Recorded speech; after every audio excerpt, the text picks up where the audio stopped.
उस शाम हवा में जैसे कोई अनहोनी छिपी हुई थी। मानो दीवारें भी फुसफुसाकर कह रही हों कि आज कुछ ऐसा होने वाला है जो सबकी किस्मत को हमेशा के लिए बदल देगा। और ठीक उसी समय रसोई के कोने में खड़ी अन्नू ने एक झटके से महसूस किया कि अचानक सब कुछ थम सा गया है। लेकिन अगले ही पल एक चीख पूरे घर में गूंज उठी, जिसने हर धड़कन को हिलाकर रख दिया। क्योंकि आग उसके दुपट्टे को निगल चुकी थी और लपटें उसकी तरफ पागलों की तरह बढ़ रही थी। दोस्तों, जरा सोचिए, अगर आप उस पल वहां होते तो क्या करते? अपनी राय बताना मत भूलिएगा। उस पल सबकी आंखें फटी रह गईं। सिमरन ने जैसे ही मुड़कर देखा, उसके चेहरे पर डर जम गया। उसने कांपती आवाज में चिल्लाकर कहा, अन्नू, आग! और उस एक आवाज के साथ सब कुछ टूटने लगा। प्लेटें गिरने की आवाज, लोगों का भागते हुए हड़बड़ाना और बीच में आग की लपटों में फंसी अन्नू का डर। पर उसी अराजकता के बीच जैसे किसी योद्धा की तरह आर्य दौड़ता हुआ सामने आया। बिना एक पल सोचे वो आग के बीच कूद गया, अपनी खुद की जान की परवाह किए बिना। और उसने अन्नू को अपने बाहों में खींच लिया।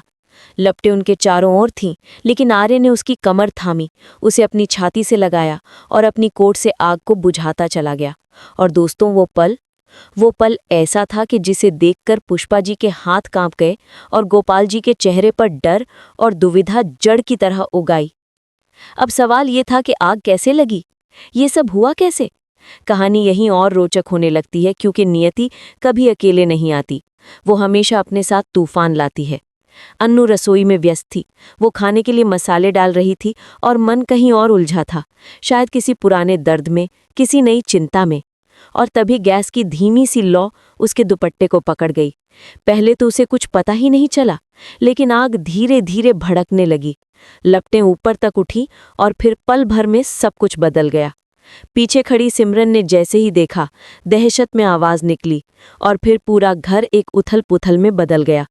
लेकिन आर्या की हरकत, उसका पागलों की तरह अन्नू को बचाना, वो घबराहट, वो डर, और फिर उसे कसकर पकड़ लेना, जैसे वो उसके टूटते हुए विश्वास को थाम रहा हो, ये सब देखकर हर कोई सोच में पड़ गया। क्या ये दोनों सिर्फ बॉस और एम्प्लॉई हैं, या इनके बीच कुछ ऐसा है जिसे दोनों ने अभी तक खुद से भी स्वीकार नहीं किया? दोस्तों, आप क्या सोचते हैं? क्या ये सिर्फ एक इत्तेफाक है, या दिल की खामोशियां हैं जो धीरे धीरे बाहर आ रही हैं? अपना जवाब जरूर दें। लेकिन कहानी यही नहीं रुकती। असली हलचल शुरू होती है मीरा के एक फैसले से। उसने पूरा माहौल गड़बड़ कर दिया। पहले तो पार्टी के लिए इंडियन खाना बोल दिया, जबकि सबको कॉन्टिनेंटल चाहिए था। और फिर उससे भी बड़ी गलती, उसने सब कुछ मानसी को बता दिया कि आर्या अन्नू के साथ है। ये खबर जैसे आग में घी का काम कर गई। मानसी पहले से ही असुरक्षित थी, उसे अन्नू पसंद ही नहीं थी, और अब ये बात सुनकर वो तड़प उठी। उसने ठान लिया कि वो पार्टी में बड़ा तमाशा करेगी। आर्य ने साफ मना कर दिया था कि वो पार्टी में नहीं आएगा, क्योंकि उसका कुछ जरूरी काम है।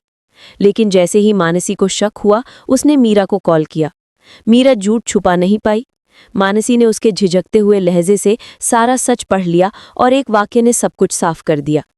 मतलब आर्य रॉ इन लॉ फंक्शन में इसलिए नहीं आ रहा क्योंकि वो अन्नू के साथ है ना? मीरा ने कुछ नहीं कहा, लेकिन उसकी खामोशी ही जवाब बन गई। उधर पार्टी के लिए बनाए गए खाने की जिम्मेदारी अन्नू के ऊपर थी। मीरा को यकीन था कि अन्नू का बनाया खाना सबको पसंद नहीं आएगा और इससे बड़ा ड्रामा खड़ा हो जाएगा। लेकिन किस्मत को तो शायद कुछ और ही मंजूर था।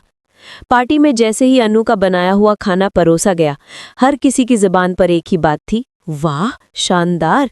लोग उंगलियां चाटते रह गए और अन्नू की तारीफों की बारिश होने लगी।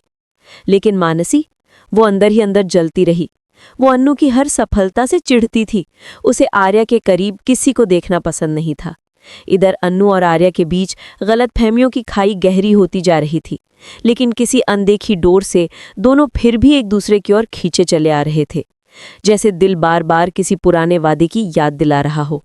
फ्रेंड्स, आप बताइए, क्या आपको लगता है कि अन्नू और आर्या के बीच सब ठीक हो सकता है? क्या ये दोनों साथ आ पाएंगे? कमेंट में अपनी राय जरूर बताएं। लेकिन तूफान अभी खत्म नहीं हुआ था। आग की घटना के बाद अन्नू बार बार आर्या के चेहरे की चिंता याद करती रहती थी। उसके हाथ कांपते हुए जो उसे थामे हुए थे, वो बेचैन सांसें जो उसकी नींद उड़ा गई थी। और आर्या भी अजीब बेचैनी में जी रहा था, जैसे डर गया हो कि कहीं वो अन्नू को हमेशा के लिए खो न दे। मानसी का गुस्सा बढ़ता गया और उसने ठान लिया कि वो अन्नू को आर्या से दूर कर देगी, चाहे जो भी हो जाए। लेकिन किस्मत कभी जबरदस्ती नहीं चलती, और उस रात कुछ ऐसा हुआ कि अन्नू और आर्या दोनों को ये महसूस होने लगा कि उनके बीच जो है वो साधारण नहीं है। जब रात गहराने लगी, अनु अकेली बैठी थी, अपने हाथों पर आग के निशान को छूती हुई। वो सोच रही थी कि क्यों आर्या ने अपनी जान पर खेलकर उसकी रक्षा की। तभी आर्या धीरे धीरे वहां आया, उसकी आवाज बेहद धीमी लेकिन बेहद सच्ची। अगर उस वक्त तुम्हें कुछ हो जाता तो मैं खुद को माफ नहीं कर पाता। अन्नू ने उसकी ओर देखा, आंखें नम हो गई। मैं बस काम कर रही थी, मुझे नहीं पता था कि आग। आर्या ने उसके शब्द काट दिए। गलती तुम्हारी नहीं थी, गलतफहमी बस दूसरों की है। दोस्तों, क्या आप भी महसूस कर सकते हैं कि उस पल हवा में कैसी खामोशी थी, कैसी अनकही बातें तैर रही थी? बताइए जरूर। उधर मानसी ने पार्टी में सबके सामने तमाशा करने की तैयारी कर ली थी, लेकिन जैसे ही उसने खाना चखा, वो भी कुछ सेकंड के लिए चुप रह गई। फिर उसकी आंखों में ईर्ष्या भर गई। वो चाहती थी कि कोई अन्नू की तारीफ न करे, लेकिन सारा हॉल तालियों से गूंज रहा था। अब कहानी अपने सबसे रोमांचक मोड़ पर पहुंच रही थी। आग, ईर्ष्या, रंजिश और प्यार के बीच अटकी किस्मत, हर कोई अपनी जगह लड़ रहा था। मीरा को डर था कि सब उसे दोष देंगे। मानसी को डर था कि आर्या उससे दूर जा रहा है। अन्नू को डर था कि वो किसी की जिंदगी में बोझ न बन जाए, और आर्या को डर था कि कहीं वो अन्नू को खो न दे। और आखिरकार वो रात आ ही गई जब सच अपने आप सामने आने लगा। मानसी ने आर्या का सामना किया, गुस्से में तमतमाई हुई। तुम उसके साथ थे? आर्या ने शांत लेकिन सख्त आवाज में कहा। हाँ, क्योंकि उसे मेरी जरूरत थी। मानसी के लिए किसी थप्पड़ से कम नहीं था। कहानी अब उस मोड़ पर पहुंची जहां अन्नू और आर्या के रिश्ते को एक नई दिशा मिलने वाली थी। गलतफहमियों की दीवारें ढहने लगी थी। अन्नू ने पहली बार धीरे धीरे कहा, शायद हम दोनों ने एक दूसरे को हमेशा गलत समझा। आर्या उसकी तरफ बढ़ा। अब नहीं, अब मैं तुम्हें खोना नहीं चाहता। दोस्तों, सोचिए, क्या ये रिश्ता अब पूरी तरह खिल पाएगा? अपनी राय जरूर बताएं। और इसी तरह लपटों में जन्मा डर, ईर्ष्या में पला तूफान और सच्चाई में चमकता प्यार, सब मिलकर एक नई शुरुआत की ओर बढ़ने लगा। कहानी हमें ये महसूस कराती है कि जब किसी को बचाने के लिए दिल धड़कता है, तो वो रिश्ता सिर्फ जिम्मेदारी नहीं रहता, वो प्यार बनने लगता है। अंत में अन्नू ने आर्या की तरफ देखा, आंखों में एक नई चमक थी। वो जो दर्द था, वो जो गलतफहमियां थी, सब जैसे पिघल गई। आर्या ने उसके हाथों को थाम कर कहा, इस बार मैं तुम्हें अकेला नहीं छोड़ूंगा। और उस पर लगा जैसे पूरी दुनिया थम गई हो, हवा रुक गई हो और किस्मत मुस्कुरा रही हो।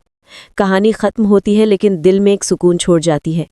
कभी कभी राख से निकला रिश्ता सबसे सच्चा होता है, और आग में तप कर ही दिल को ये पता चलता है कि वो आखिर किसके लिए धड़कना चाहता है।